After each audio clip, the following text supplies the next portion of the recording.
everyone, welcome back to my YouTube channel. মই বৰ্ষা আৰু মোৰ চেনেল জামুগুৰি চলি বৰ্ষালৈ আপোনালোকক পুনৰবাৰ স্বাগতম জনাইছো। আজি মই বিশেষ এটা ভিডিও লৈ আহিছো। একচুয়ালি আজি অলপ ভিডিওটো অলপ ডিফাৰেন্ট হয় যেহেতু আজি মই এটা ৰেচিপি আপোনালোকৰ লগত শেয়াৰ কৰিম। হয়তো সকলোৱে জানেও বা নাজানিবও পাৰে, হেতু কাৰণে ভাবিলো মই যেহেতু বনাইছো এটো কাৰণে মই আপোনালোকৰ লগত শেয়াৰ কৰিম। আৰু এই ৰেচিপিটো অলৰেডি আপোনালোকে থাম্বনেল চাই গম পাইছে চাগে কিহৰ ৰেচিপি হয়।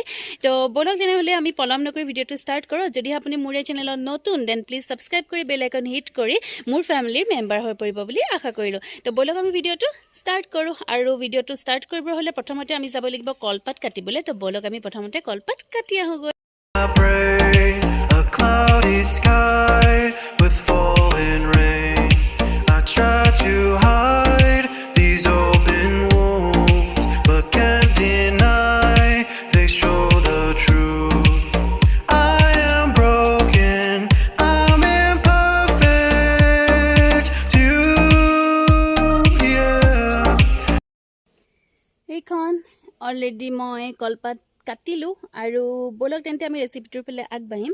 একচুয়ালি মায়ে লৈছিলে কেইটামান সৰু সৰু মাছ আৰু সেই মাছ কিটাৰে আমি ভাবিছো কিনো কৰিম, খাবলে মানে বেলেগ খাবলে মন নাই, হেতু কাৰণে ভাবিলো পাতত দিয়া মাছ বনাও। আৰু যেহেতু এটা থলুৱা খাদ্য হয় পাতত দিয়া মাছ আসামিজৰ কাৰণে, অসমীয়া মানুহৰ কাৰণে, হেতু কাৰণে ভাবিলো আপোনালোকৰ লগত শেয়াৰ কৰো। তো বলক তেনেহলে কেনেকেনো বনাও কি কিনো কৰো আমি দেখুৱাই গৈ থাকিম, আপোনালোকে চাই গৈ থাকিব। তো বলক। পাতত দিয়া মাছ বনাবৰ কাৰণে মই ইয়াত মাছখিনি ভালকৈ ধুই ল'লোঁ আৰু কলপাতখনত দি দিলোঁ। আৰু ইয়াতে মই পাতত দিয়া মাছ বনাবৰ কাৰণে ব্যৱহাৰ কৰিম এটা পিঁয়াজ, অকণমান আদা আৰু অলপ ধনিয়া পাত। তো ইয়াত দেখিছে মই পিঁয়াজটো কুৰি কুৰিকৈ অলপ অলপকৈ কাটি ল'লোঁ আৰু তাৰ ওপৰত দি দিছোঁ। আৰু এয়া পিঁয়াজখিনি দিয়া হৈ গৈছে। এতিয়ালৈকে মই তাত আৰু বেলেগ বস্তু ব্যৱহাৰ নাই কৰা। এতিয়া মই ইয়াত দিম আদাখিনি মিহি মিহিকৈ যোনটো কাটি ল'লোঁ, এইখিনি আপোনালোকে পৰিমাণ অনুযায়ী দি ল'ব। আৰু লগতে মই এতিয়া দিম ধনিয়া পাত্তা। ইয়াত আপোনালোকে যদি বিচাৰে পিঁয়াজ পাত্তাও দিব পাৰে। চাওক দেখিবলৈ ইমান ধুনীয়া লাগিছে নহয়নে? আৰু এইখিনিতে মই এটা কথা কৈ দিওঁ, ইয়াতে আপোনালোকে পৰিমাণ অনুযায়ী নিমখটো দি ল'ব, যোনটো মই ইয়াত দেখুৱাবলৈ নোৱাৰিলোঁ, আগতেই মই অলৰেডি নিমখটো দি দিলোঁ। তো এয়া চাওক অলমষ্ট আমাৰ যোনটো পাতত দিয়া আইটেমছ এইটো ৰেডি হৈ গৈছে। এয়া চাওক দেখিবলৈ ইমান ধুনীয়া লাগিছে নহয়নে? এয়া চাওক মই অলপমান মিঠাতেল তাত এড কৰিছোঁ 4 টোপালমান, যিহেতু মানে ফ্লেভাৰটো ভাল আহিব।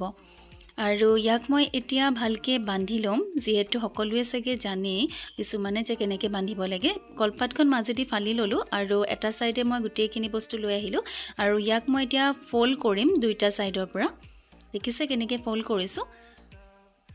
চাব যাতে কলপাতখন ফাটি নাযায়। ইয়াক মই এতিয়া পিছফালৰ পৰাও ফল্ড কৰিম, আগফালৰ পৰাও ফল্ড কৰিম আৰু এটা পেকেটৰ নিচিনা কৰি পেলাম।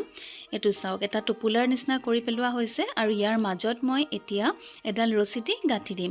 আৰু ৰছী আপোনালোকে বেলেগো ব্যৱহাৰ কৰিব পাৰে, কিন্তু মই ইয়াত কলপাতৰ ৰছীডালেই ব্যৱহাৰ কৰিছোঁ, যিহেতু মাজেদি ফালি দিছিলোঁ তাতে এডাল ৰছী ওলাই গ'ল। অলমষ্ট আমাৰ পেকেটটো ৰেডি হৈ গ'ল। তো এতিয়া মই ইয়াতে আপোনালোকে দেখিবলৈ পাইছে অলপ ব্যতিক্ৰম হিচাপে আমি পাতত দিয়া মাছটো বনাম। আৰু ইয়াত মই জুইত ব্যৱহাৰ কৰা নাই। আৰু ইয়াত মই এটা কেৰাহী লৈছোঁ, তাত অকণমান মিঠাতেল দিছোঁ আৰু মিঠাতেলখিনি কেৰাহীটোত পূৰা মিলাই দিছোঁ, যাতে যোনটো টোপোলা আমি ইয়াতে দিম তেতিয়া যাতে লাগি নাযায়। চাওক আপুনি গেছটো পূৰা ফুল ভলিউমত আছে, একদম ফুল নহয়, অকণমান কমাই দিছোঁ।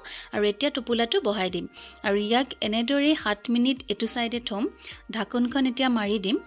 আৰু তেনেধৰণে 7 মিনিট পাছত আকৌ ইয়াক উল্টা ছাইড কৰিম।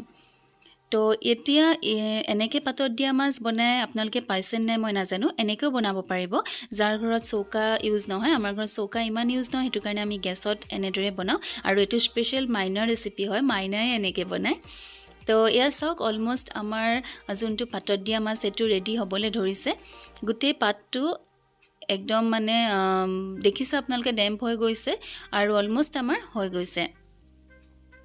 এনেদৰে 2 মিনিটমান লাষ্টত থকাৰ পাছত এতিয়া আমাৰ কমপ্লিটলি পাতত দিয়া মাছটো ৰেডি হৈ গ'ল।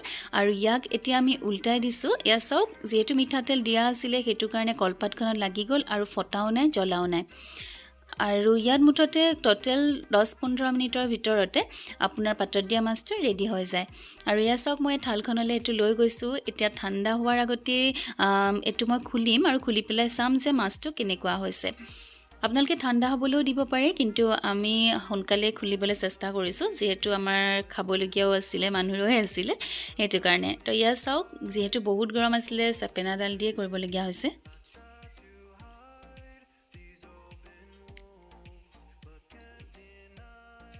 অলমষ্ট এৰুৱা হৈ গ'ল আৰু এতিয়া ইয়াক মাইনাই খুলিবলৈ চেষ্টা কৰিছে। তো মাইনাই ইয়াক খুলিব। ইয়াত চাওক চাওক চাওক, ধোঁৱা উৰি আছে। কাৰ বাৰু খাবলৈ মন গৈছে দেখি পেলাই এবাৰ জনাব দেই। ইয়াত চাওক কিমান ধুনীয়া হৈ গ'ল, আৰু আমাৰ পাতত দিয়া মাছ ৰেডি হৈ গ'ল। ইয়াত চাওক, দেখিবলৈও ভাল আৰু এইটো খোৱাৰ কাৰণে বহুতেই বেছি উপকাৰী হয়, পেটৰ কাৰণেও ভাল। আৰু ইয়াত বহুত পৰিমাণে ভিটামিনছটো থাকি যায়, যিহেতু এইটো ফ্ৰাই নহয় ন, সেইটো কাৰণে। তো ইয়াত আমি ওপৰত জলকীয়া কুটি দিছোঁ, আপোনালোকে বিচাৰিলে আগতেও দিব পাৰে। আমি ইমান জলকীয়া জ্বলাটো নাখাওঁ, সেইটো কাৰণে অলপমান মাইনাই ওপৰতে কুটি দিলে। তো কেনেকুৱা লাগিছে আজিৰ ডিছটো আপোনালোকে জনাবলৈ নাপাহৰিব। আৰু যদিহে ভাল লাগিছে দেন এই ভিডিঅ'টো শ্বেয়াৰ কৰিব আপোনালোকৰ ফ্ৰেণ্ডছৰ লগত। আৰু চেনেলটো যদিহে এতিয়ালৈকে ছাবস্ক্ৰাইব কৰা নাই দেন প্লিজ ছাবস্ক্ৰাইব কৰি বেল আইকন হিট কৰি মোৰ ফেমিলিৰ মেম্বাৰ হৈ পৰিব বুলি আশা কৰিলোঁ। Bye bye.